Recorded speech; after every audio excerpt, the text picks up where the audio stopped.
Assalamualaikum warahmatullahi wabarakatuh. Perkenalkan, kami dari kelompok 5 kelas 11 Agama 1. Di sini kami akan mempresentasikan tentang sistem hukum dan peradilan di Indonesia yang beranggotakan Lutfil Hadi Thorik, Muhammad Hisham Maulana, dan Muhammad Rayanur. Definisi hukum menurut para ahli. Yang pertama, menurut Hugo de Groot, hukum adalah peraturan tentang perbuatan moral yang menjamin keadilan. Yang kedua, menurut Aristoteles, hukum adalah rangkaian peraturan yang mengikat baik rakyat maupun penguasa. Dan yang ketiga, hukum adalah peraturan yang terdiri dari norma-norma dan sanksi-sanksi. Jadi, hukum merupakan peraturan atau adat yang secara resmi dianggap meningkat dan dilakukan oleh penguasa atau pemerintah. Undang-undang, peraturan, dan sebagainya untuk mengatur pergaulan hidup masyarakat, keputusan atau pertimbangan yang ditetapkan oleh hakim dalam pengadilan. Tujuan hukum. Menurut Aristoteles, hukum bertujuan semata-mata mencapai keadilan. Menurut Jeremy Bentham, hukum bertujuan untuk mencapai kemanfaatan. Menurut Van Apeldoorn, hukum bertujuan mengatur pergaulan hidup manusia secara damai.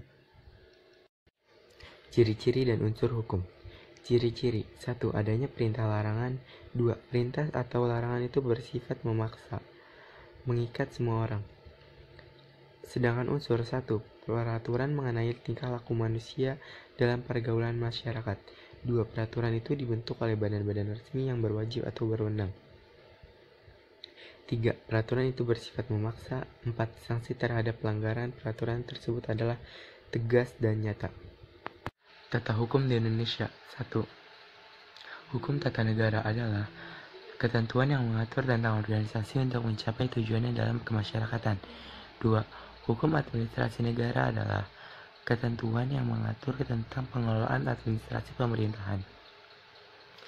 3. Hukum perdata. Hukum perdata adalah ketentuan yang mengatur dan membatasi tingkah laku manusia dalam memenuhi kebutuhannya. 4. Hukum pidana. Hukum pidana adalah ketentuan yang mengatur dan membatasi tingkah laku manusia dalam menindaklanjuti pelanggaran kepentingan umum. 5. Hukum formal adalah peraturan hukum yang mengatur tentang cara bagaimana mempertahankan dan menjalankan peraturan hukum material. Macam-macam sumber hukum. Sumber hukum material. Sumber hukum material adalah keyakinan dan perasaan hukum individu dan pendapat umum yang menentukan isi atau materi hukum. Sumber hukum material antara lain: yang pertama, nilai agama dan kesusilaan; yang kedua, kehendak Tuhan; yang ketiga, akal budi; yang keempat, jiwa bangsa. Sumber hukum formal. Sumber hukum formal adalah perwujudan isi atau materi hukum material yang menentukan berlakunya hukum itu sendiri. Jenis sumber hukum formal adalah: 1. Undang-undang; 2. Kebiasaan; 3. Jurisprudensi; 4. Traktat; 5. Doktrin. Susunan lembaga peradilan di Indonesia. Yang pertama, Peradilan Umum atau UU Nomor 2 Tahun 1986. Yang kedua, Peradilan Agama atau UU Nomor 7 Tahun 1989. Yang ketiga, Peradilan Militer atau UU Nomor 5 Tahun 1950. Yang keempat, Peradilan Tata Usaha Negara atau UU Nomor 5 Tahun 1986. Peranan lembaga peradilan. Peradilan Umum. Peradilan umum adalah badan peradilan yang mengadil rakyat Indonesia pada umumnya atau rakyat sipil. Lingkungan peradilan umum meliputi pengadilan negeri, yaitu pengadilan kita sehari-hari memeriksa dan memutuskan suatu perkara. Pengadilan tinggi. Pengadilan banding yaitu pengadilan yang memeriksa kembali perkara yang telah diputuskan oleh pengadilan negeri. Tempat pengadilan tinggi di ibu kota provinsi. Yang kedua, peradilan agama. Peradilan agama adalah peradilan agama Islam. Tugas dan wewenangnya adalah memeriksa dan memutus sengketa antara orang-orang yang beragama Islam mengenai bidang hukum perdata tertentu yang diputus berdasar syariat Islam. Yang ketiga, peradilan militer. Peradilan militer adalah peradilan yang mengadili anggota-anggota atau TNI yang meliputi Angkatan Darat, Angkatan Laut, Angkatan Udara. Peradilan tinggi militer ketentuannya sebagai berikut. Yang pertama, peradilan tingkat pertama yang mengadili kejahatan dan pelanggaran yang dilakukan oleh TNI yang berpangkat mayor ke atas. Yang kedua, peradilan untuk memeriksa dan memutus pada tingkat banding perkara pidana yang telah diputus oleh peradilan militer dalam daerah hukumannya yang dimintakan banding. Peradilan tata usaha negara, bidang sosial, gugatan atau permohonan terhadap keputusan administrasi tentang penolakan permohonan surat izin. Bidang ekonomi, gugatan atau permohonan yang berkaitan dengan perpajak merek agraria DSB. Peradilan tata usaha negara adalah badan peradilan yang mengadili perkara-perkara yang berhubungan dengan administrasi pemerintahan. Bidang fungsion publik, gugatan atau permohonan yang berhubungan dengan status untuk kedudukan seorang, contoh bidang kepegawaian, kecamatan atau PHK dan lain-lain. Bidang hak asasi manusia, gugatan atau permohonan yang berkaitan dengan pencabutan hak milik seorang serta penangkapan dan penahanan yang tidak sesuai dengan prosedur hukum. Badan Peradilan Nasional. A. Mahkamah Agung. Mahkamah Agung sebagai pengadilan negara tertinggi berkedudukan di ibu kota negara. Tugas MA sebagai berikut: permohonan kasasi, peninjauan kembali, melakukan pengawasan tertinggi terhadap jalanan peradilan di semua lingkungan peradilan di Indonesia, memberikan pertimbangan hukum kepada Presiden dalam permohonan gerasi dan rehabilitasi. B. Mahkamah Konstitusi merupakan salah satu lembaga negara yang melakukan kekuasaan kehakiman yang merdeka untuk menyelenggarakan peradilan guna menegakkan hukum dari negara RI. MK berwenang pengadilan pada tingkat pertama dan terakhir yang putusannya bersifat final untuk 1. Menguji UU terhadap UUD NKRI tahun 1945.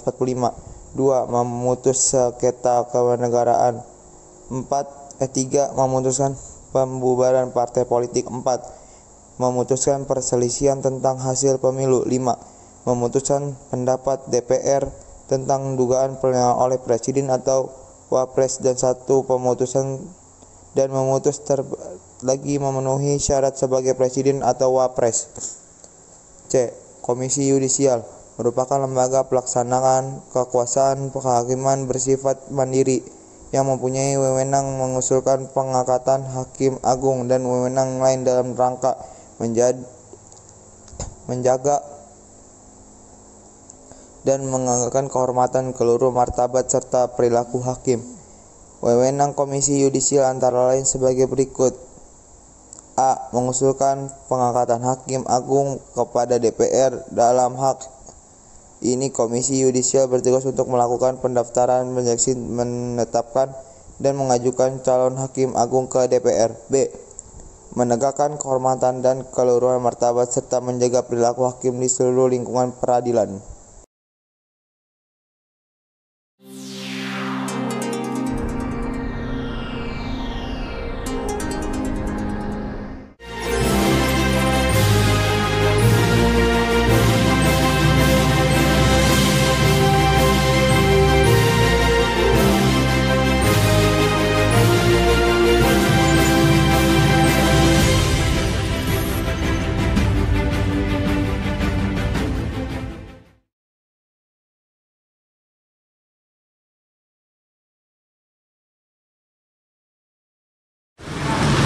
Wak, mana nih kabarnya? Nggak tahu ya, gue males sekolah ini. Sama sih, gue juga males sekolah. Gimana kalau kita kabur? Boleh juga, tapi bukannya jam pertama ada ulangan ya? Gue dengar dari teman-teman, jam 3 ada rapat, berarti jam kos dong. Oh, bagus tuh. Iya dong, yuk masuk. Yuk. Gimana nih rencana kita? Jadi nggak? Jadi dong. Lu tahu nggak bentuk-bentuk hukum? Nggak tahu Yud, gue males mikir nih. Menurut buku ini, kita itu sering banget melanggar hukum tidak tertulis. Wih, rajin banget lu baca. Iya dong, soalnya ada cewek cantiknya di sini. Kata mbak-mbak yang cantik di sini, hukum itu ada dua bentuknya, hukum tertulis dan hukum tidak tertulis. Oh, ya, selalu aja lah. Gimana? Mumpung ada peluang. Kabur sekarang? Yoi. Oke.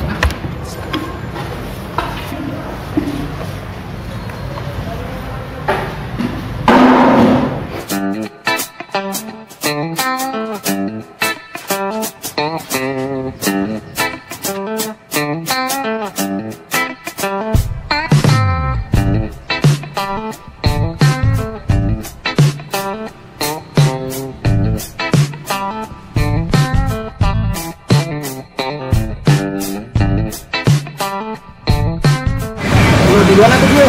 Gue aja, gitu dulu. Tapi lo tolongin gue ya. Gue pegang motor gue, nanti biar gue yang tolongin lu.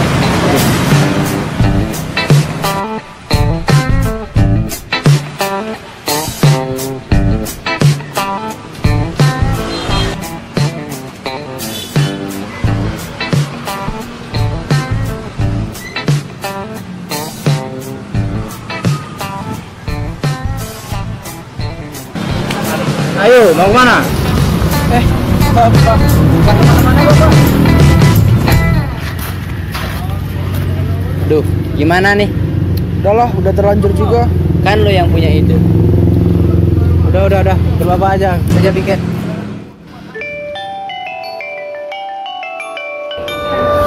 Misi Bu, ini ada 2 siswa yang mau coba kabur lewat pagar samping. Oh ya, terima kasih Pak. Nanti akan saya tindak lanjuti. Anak yang 2 ini silahkan Bapak kembali ke pos. Baik Bu, saya kembali ke pos. Kenapa kalian ingin membolos dari sekolah? Ini semua dewa yang punya rencana, Bu. Loh, kok nyalain gua sih? Gua kan nggak maksa. Lo emang nggak maksa, tapi kalau gue nggak ikut, lo bakal marah kan? Sudah. Kalian kan tahu bahwa di SMA Negeri 1 Prawumuli ini ada peraturan yang sudah dituangkan di dalam buku saku. Itu adalah contoh hukum tertulis. Sedangkan hukum yang tidak tertulis pun apabila kita langgar, berarti kita akan mendapat sanksi. Adapun hukum tidak tertulis, contohnya kalian membuli teman kalian, itu pun akan diberikan sanksi, walaupun itu tidak tertulis di dalam buku saku kalian. Mengerti kira-kira? Oh, baiklah Bu. Sekarang mana buku saku kalian?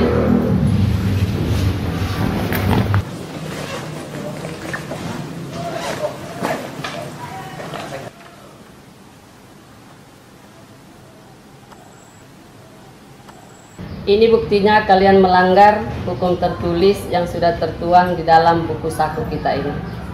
Baik Bu, kami mengerti.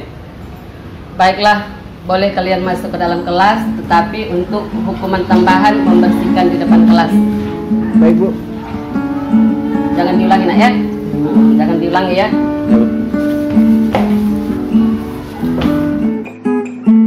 Hukum, sistem peraturan yang di dalamnya terdapat norma dan sanksi yang bertujuan untuk mengendalikan perilaku manusia, menjaga ketertiban dan keadilan, serta mencegah terjadinya kekacauan.